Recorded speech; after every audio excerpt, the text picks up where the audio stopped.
तस्वीरें हम देख रहे हैं विशाखापट्टनम से प्रधानमंत्री के रोड शो की। बड़ा जबरदस्त उत्साह दिखाई पड़ रहा है लोगों में, जनसैलाब में। देखिए, बिल्कुल आप देखते हैं कि लोग हैं, प्रधानमंत्री करीब 2 बजे से ही वहां पर मौजूद थे और करीब लाख से 1.5 लाख के करीब ये क्या है। और आप देखें कि आज आंध्र प्रदेश से ज्यादा की सौगातें हैं वो और निश्चित तौर पर इस समय में न केवल आंध्र प्रदेश बल्कि आप देखे हैं कि पूरे दक्षिण भारत में उसका लाभ मिलेगा। और यही कारण है कि इतनी बड़ी संख्या में लोग हैं प्रधानमंत्री नरेंद्र मोदी को देखने के लिए।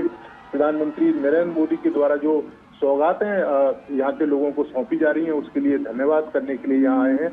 आप इन दृश्यों को देख सकते हैं कि कितना विहंगम दृश्य है और लाखों की संख्या में जो लोग हैं प्रधानमंत्री को देखने के लिए यहाँ मौजूद हैं। और ये बताता है कि प्रधानमंत्री की लोकप्रियता किस तरीके से उत्तर भारत से लेकर दक्षिण भारत में।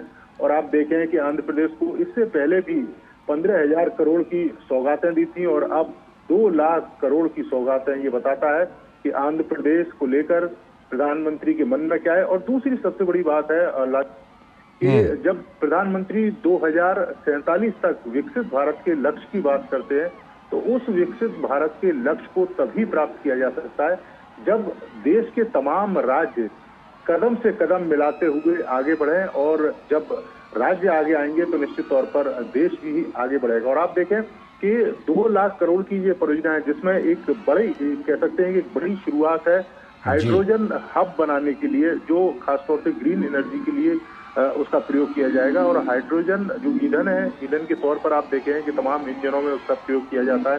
क्योंकि हम अपनी गाड़ियों में, व्हीकल में जिस तरह के जीवाश्म पदार्थ का प्रयोग करते, चाहे पेट्रोल या हम डीजल की बात करें, तो उससे कार्बन डाइऑक्साइड जो गैस है वो भी वातावरण में फैलती है, जिसका जो नुकसान है वो भी उठाना पड़ता है। लेकिन आप देखें कि ये परियोजना जब अपने मूर्त रूप में सामने आएगी तो एक बहुत बड़ा लाभ देश के लोगों को भी मिलेगा, आंध्र प्रदेश के लोगों को भी मिलेगा। यही कारण है कि आप देखें कि ये जन सैलाब आपको दिखाई दे रहा है।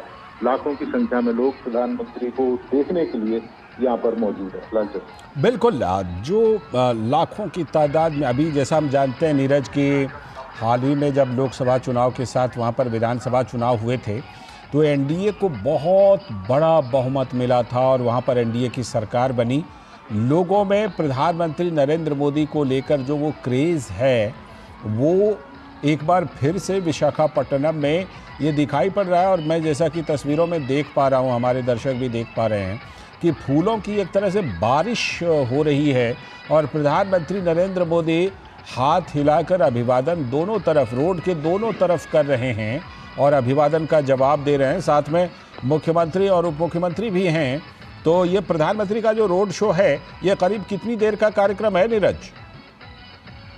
देखिए लालचंद, हालांकि जो रोड शो का जो रास्ता है वो 2 से 2.5 किलोमीटर के बीच में है, लेकिन आप देखें कि जिस तरीके से वहां पर लोग मौजूद हैं और बार बार नारे लगाकर प्रधानमंत्री को अपनी ओर देखने के लिए लगातार कोशिशें भी कर रहे हैं। और आप देखें कि इसमें बड़ी संख्या महिलाओं की है, तो बताता है कि प्रधानमंत्री के मन में क्या चलता है, किस तरह की तमाम योजनाएं महिलाओं को लेकर प्रधानमंत्री देश के लोग सकते हैं। और आप देखें कि महिला सशक्तिकरण की दिशा में कितना काम किया गया और उसी का नतीजा है कि आप देखें कि यहाँ महिलाएं पुरुषों से ज्यादा बड़ी संख्या में दिखाई दे रही हैं। क्योंकि पिछले आप देखें कि 10-11 सालों में लगातार महिलाओं को लेकर, महिलाओं की तरक्की को लेकर आपने देखा होगा शौचालय बनवाना, इसके अलावा उनको गैस के सिलेंडर मुफ्त में पहुंचाना, घरों में बिजली पहुंचाना, ये तमाम ऐसी योजनाएं हैं महिलाओं को लेकर कि इसको प्रधानमंत्री लगातार चलाते रहे। और यही कारण है कि जब भी चुनाव होता है तो महिलाओं का एक बड़ी हिस्सेदारी प्रधानमंत्री नरेंद्र मोदी जी जो पॉलिटिकल पार्टी लोग होते हैं तो उसका लाभ भी मिलता रहा। ठीक है नीरज, मैं आपके पास लौटता हूँ, आप हमारे साथ बने रहिएगा। इस बीच हमारे सलाहकार संपादक विनोद मिश्र जी भी हमारे साथ फ़ोन लाइन पर जुड़ गए हैं। विनोद जी, जो बात अभी नीरज के साथ मैं कर रहा था, अभी लोकसभा चुनाव के दौरान वहाँ पर विधानसभा का चुनाव हुआ और उसके बाद एनडीए को वहाँ पर ज़बरदस्त बहुमत मिली और आज फिर से वो तस्वीरें उसी बात की पुष्टि कर रही हैं। जिस तरह प्रधानमंत्री पर फूलों की बारिश करने के लिए भारी तादाद में वहां पर जनसैलाब उमड़ा है। लाल जी, आप ये कहें कि प्रधानमंत्री मोदी का इस साल का ये पहला रोड शो है। आप ये कहें कि प्रधानमंत्री मोदी के तीसरी टर्म का और ये पहला रोड शो है जो आज विशाखापत्तनम में कर रहे हैं। वो विशाखापत्तनम का रोड शो इसलिए भी इम्पोर्टेंट है, जैसा आप बता रहे हैं कि एनडीए गवर्नमेंट की जो बात आप करते हैं, तो उस मामले में आंध्र प्रदेश ने झील भर के, झोली भर के प्राइम मिनिस्टर मोदी के को एक तरह से आशीर्वाद दिया है।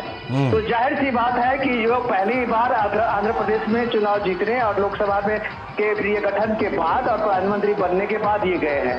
तो ये लोगों का जो उत्साह है, लोगों के जो उमंग है, ये ऐसे ही नहीं है। आप कह सकते हैं कि आज जो प्राइम मिनिस्टर मोदी देश को जो एक बड़ा सौगात देने जा रहे हैं, 2 लाख करोड़ रुपए के जो प्रोजेक्ट की आज एक शुरुआत हो रही है, वो देश में आप एक कह सकते हैं कि ऊर्जा के क्षेत्र में एक बड़ी क्रांति की शुरुआत होने जा रही है। जो प्राइम मिनिस्टर मोदी जब आंध्र प्रदेश में विशाखापत्तनम में 65,000 करोड़ रुपए की प्रोजेक्ट की आधारशिला रखेंगे, ये ऊर्जा के क्षेत्र में आप कह सकते हैं कि एक बड़ी क्रांति की शुरुआत होने वाली है।